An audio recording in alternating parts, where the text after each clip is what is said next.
Hi உறவுகள் எல்லாரும் எப்படி இருக்கிறீங்க? அந்த பதிவில் என்ன பார்க்க போகிறோம் அப்படின்னு பார்த்தீங்கன்னா, யாதவ் கம்யூனிட்டி சேர்ந்த முதல் மனம் ஆண்மரன் தான் பார்க்க போகிறோம்.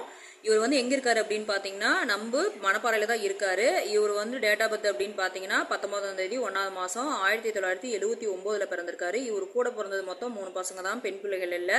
இவர் தான் வந்து பெருசு. நடுத்தம்பிக்கு வந்து கல்யாணம் ஆயிடுச்சுங்க. இவருக்கு வந்து பார்த்தீங்க அப்படின்னா ஜாதகமும் சுத்த ஜாதகம் தான், ராகு கேசவா எதுவுமே இல்லை. இவங்க வந்து பார்த்தீங்க அப்படின்னா ராசின்னு பார்த்தீங்க அப்படின்னா ரிசர்வ் ராசி, நட்சத்திரம் அப்படின்னு பார்த்தீங்கன்னா ரோஹிணி, லக்னன்னு பார்த்தீங்கன்னா கன்னி. இவங்க சொத்து மதிப்பு அப்படின்னு பார்த்தீங்கன்னா அருமையான மெயின் ரோட்டில் வீடு ஒன்று நல்லா பெரிய வீடாகவே கட்டி போட்டிருக்காங்க. ஒரு 3600 சதுரடி 4000க்குள்ளே கட்டி போட்டிருக்காங்க. அதே மாதிரி நிலன்னு பார்த்தீங்கன்னா ஒரு 10 ஏக்கரா இருக்குது. இப்போ வேறு இடத்துலையும் ஒரு 7 ஏக்கரா பார்த்தீங்க அப்படின்னா அங்கேயும் பார்த்தீங்கன்னா ஃப்ளாட் இருக்குது. ஒரு 2-3 இடத்துல ஃப்ளாட்டு வாங்கி போட்டிருக்காங்க. ஒரு 7 ஏக்கரா தனியாக இருக்குது. அது இல்லாமல் பார்த்தீங்கன்னா ஒரு 10 ஏக்கரா தனியாக இருக்குது. அவங்க அம்மா அப்பாலாம் இருக்கிறாங்க. அவர் பார்த்தீங்க அப்படின்னா நிறைய பிஸ்னஸ் பண்ணிகிட்டு இருக்காரு. ஏன்னா வந்து பார்த்தீங்க அப்படின்னா இந்த ஃபேமிலி பார்த்தீங்கன்னா அருமையான ஃபேமிலி. அவங்க பேரண்ட்டும் சரி, இந்த தம்பிங்களும் சரி. இவர் பார்த்தீங்க அப்படின்னா ஒரு டிகிரி முடிச்சிருக்காரு. இப்போ வந்து பார்த்தீங்க அப்படின்னா டெம்பரவரியாக ஒரு ஒர்க்குக்கு போயிட்டு இருக்காரு. மாதம் பார்த்தீங்கன்னா ஒரு 50 ரூபா சம்பாரிச்சிட்டு இருக்காரு. அவங்க பேரண்ட் வந்து கல்யாணம் ஆயிடுச்சு அப்படின்னா நான் வந்து நம்ம ஹோம் பிஸ்னஸ் அவங்க சொந்தமாக பண்ணிட்டு இருக்காங்க. அதாவது நிறைய பிஸ்னஸ் பண்ணிட்டு இருக்கிறாங்க. அதனால வந்து நல்ல பிஸ்னஸ் மேனு சொல்லலாம். இந்த வரணை வந்து யாருக்காவது வந்து இந்த ராசி நட்சத்திரத்தில் யாராவது யாதவ தான் வேணுன்றாங்க, வேறெல்லாம் யாரும் வேண்டாம்.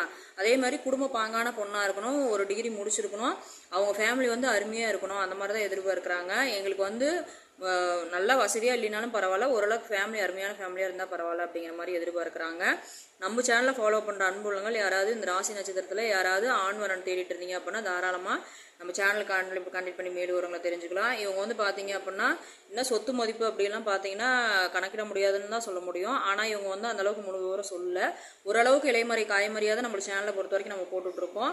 நம்ம சேனலில் ஃபாலோ பண்ணுறவங்களுக்கு யாருக்காவது ஜாதகம் வேணும் அப்படின்னா நீங்கள் தாராளமாக நம்ம சேனலுக்கு ஃபோன் பண்ணி நீங்கள் கான்டெக்ட் பண்ணி கேட்கலாம். ஆனால் ஒரு சில மக்கள் என்ன பண்ணுறீங்க அப்படின்னா நிறைய ஃபோன் பண்ணி கேட்குறீங்க, நான் ஃபோட்டோவும் ஜாதகமும் அனுப்பிச்சுடுங்கன்னு சொல்கிறேன். ஆனால் அந்த டீட்டெயில் அனுப்புறதுக்கு வந்து மறந்துடுறீங்க. ஏன்னா மெயினாக வந்து எனக்கு டீட்டெயில் வேணும், ஜாதகமும் வேணும், டீட்டெயில் வேணும். ஜாதகத்தில் வந்து அந்த டீட்டெயில் ஆட் பண்ண மாட்டேங்கிறாங்க. ஒரு சிலர் வந்து எல்லாமே அதில் இருக்குது. ஆனால் ஒரு சில மக்களுக்கு வந்து அது இல்லை. ஏன்னா அந்த டீட்டெயில் இருந்தால் தான் நான் அதுக்கு தகுந்த மாதிரி நான் பேசி ரெடி பண்ணி கொடுக்க முடியும். அந்த வாய்ப்பு கொடுத்த அன்பு உள்ளவங்களுக்கு நன்றி, வணக்கம்.